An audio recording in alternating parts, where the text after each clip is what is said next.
नमस्कार, आप देख रहे हैं सनराइज न्यूज और मैं हूं आपके साथ निशु मलिक। देखिए हमारी यह खास खबर। राष्ट्रीय हिंदू वाहिनी के राष्ट्रीय अध्यक्ष अनुराग रघुवंशी से दिल्ली के उत्तर प्रदेश भवन में खास बातचीत हुई। उन्होंने बताया कि हिंदू वाहिनी समाज में किसी भी प्रकार के अत्याचार को प्रमुखता से निपटारा किया जाता है और क्या कुछ कहा है उन्होंने, आइए सुनते हैं। नमस्कार, मैं हूं शिवनाथ सैनी। आप देख रहे हैं सनराइज न्यूज नेटवर्क और अभी हमारे बीच खास मेहमान हैं जो हिंदू वाहिनी, जो राष्ट्रीय हिंदू वाहिनी के राष्ट्रीय अध्यक्ष हैं अनुराग जी। तो इनसे जानने की कोशिश करते हैं कि अनुराग जी राष्ट्रीय अध्यक्ष हैं राष्ट्रीय हिंदू वाहिनी के, तो उनके लिए क्या कार्य है और कैसे कार्य किया जाता है और क्या क्या कठिनाइयाँ उठानी पड़ती है और कौन कौन से कार्य हैं जो इनके क्षेत्र में आते हैं, तो जानने की कोशिश करते हैं। आइए जानते हैं। अनुराग जी, आपका स्वागत है सनराइज न्यूज़ नेटवर्क में और आप राष्ट्रीय अध्यक्ष हैं राष्ट्रीय हिंदू वाहिनी के। तो आप सरकार के प्रति, जो सरकार के खिलाफ भी कभी बात होती है, सरकार में रह के भी बात होती है, तो किन किन चीज़ों का सामना करना पड़ता है सर आपको? देखिए, पहले तो संस्था का परिचय दे दूं। पूरा राष्ट्रीय युवा वाहिनी नाम है इसका जी। रजिस्टर्ड है लखनऊ से 402/17 इसका रजिस्ट्रेशन।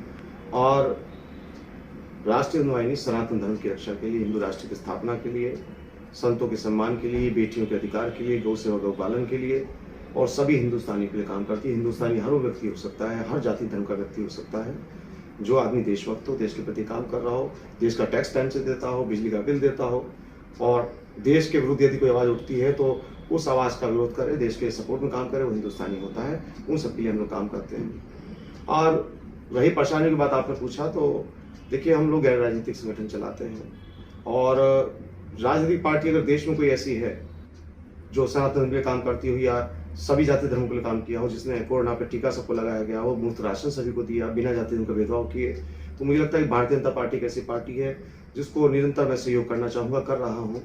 परसों मैं भाजपा प्रदेश अध्यक्ष उत्तर प्रदेश भूपेंद्र चौधरी के साथ बैठा था। हमारे पुराने मित्र और हमारे भाई मंत्री सुमित तोमर जी भी यहीं थे यूपी में। मैं दिल्ली यूपी में बैठा हूँ।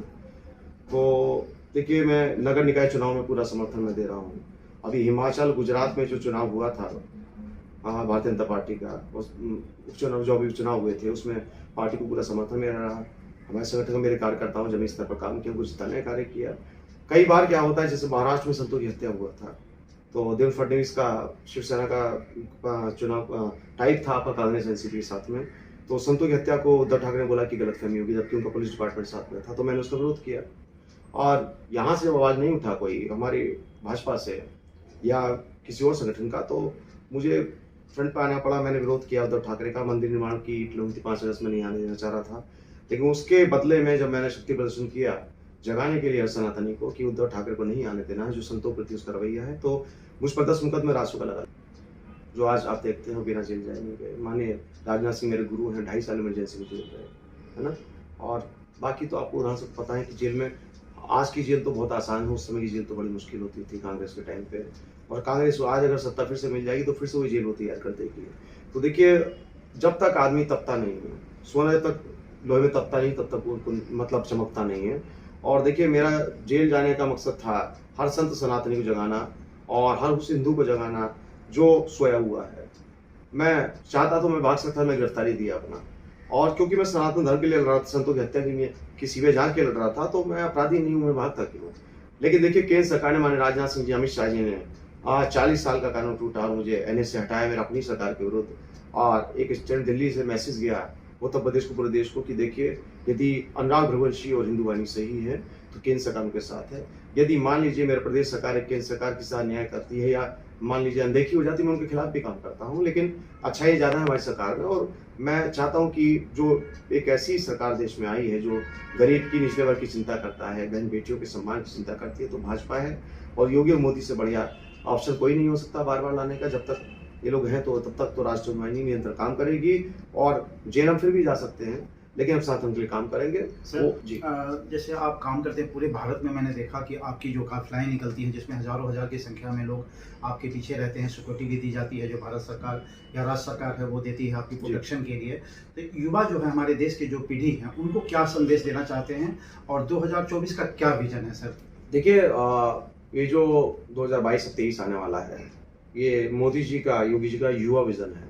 और इस देश को आज युवाओं ने संभाला है। आज जो दफ्तर में या सरकारी कार्यालय में कार्य करने वालों की जो एवरेज एज है, तो मैं समझता हूँ कि 40-45 है, यानी कि युवाओं को ज़्यादा तरजीह। राजनीति में देख लीजिए 40-45 का ही एवरेज आपको बैठेगा, यानी कि एक यंग लड़का या यंग पर्सनैलिटी ज़्यादा दौड़ भाग कर सकता है, ज़्यादा जनता के बीच जा सकता है। मान लीजिए 65-70 साल के कोई हमारे लीडर हो गए, अच्छे लीडर हैं, तो मैं चाहता हूँ उनको सदन में स्थान दिया जाए, लेकिन सड़क पे काम युवाओं को दिया जाए। और ऐसा ही देखिए अधिकारियों को किया जाता है, जो या नए लड़के हैं, नए अधिकारी, उनको फील्ड दिया जाता है, और जो वरिष्ठ अधिकारी उनको और जिम्मेदारी दिया जाता है। तो फील्ड में युवा ही इस काम कर रहे हैं, और राष्ट्रीय युवाओं का ही पूरा संगठन है।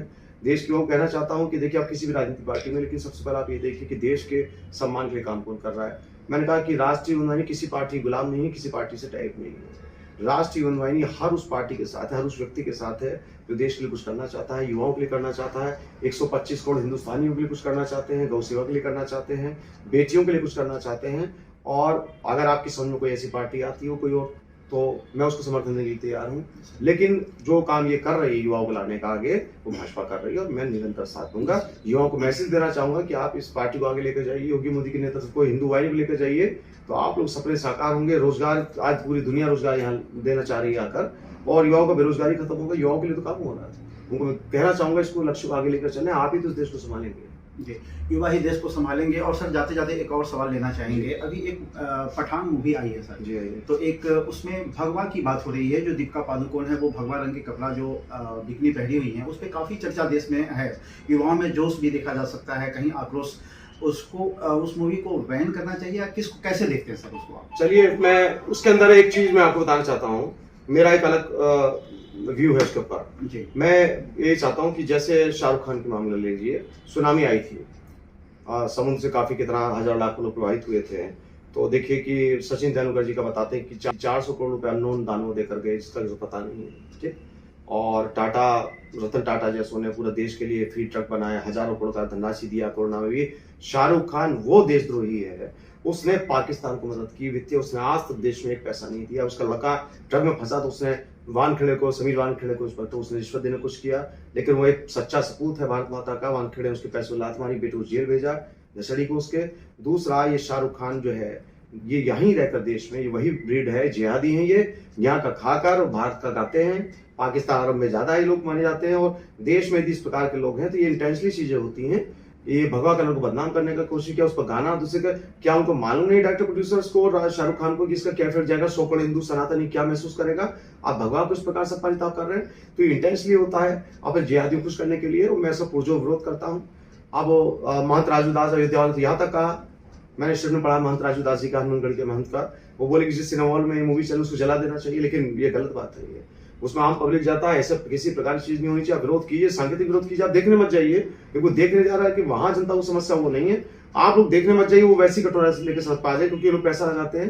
पिक्चर नहीं चलेगी तो ये लोग सड़क पर आ जाएंगे, और इनके साथ इससे अच्छी सजा कुछ नहीं होगी कि इनको अपने कर्मों की सजा यहीं रहकर मिले। जी, बहुत बहुत धन्यवाद सर आपका। अभी आप अनुराग जी का सुन रहे थे, जो राष्ट्रीय हिंदू वाहिनी सेना के राष्ट्रीय अध्यक्ष हैं। नमस्कार, आप देख रहे हैं सनराइज न्यूज नेटवर्क।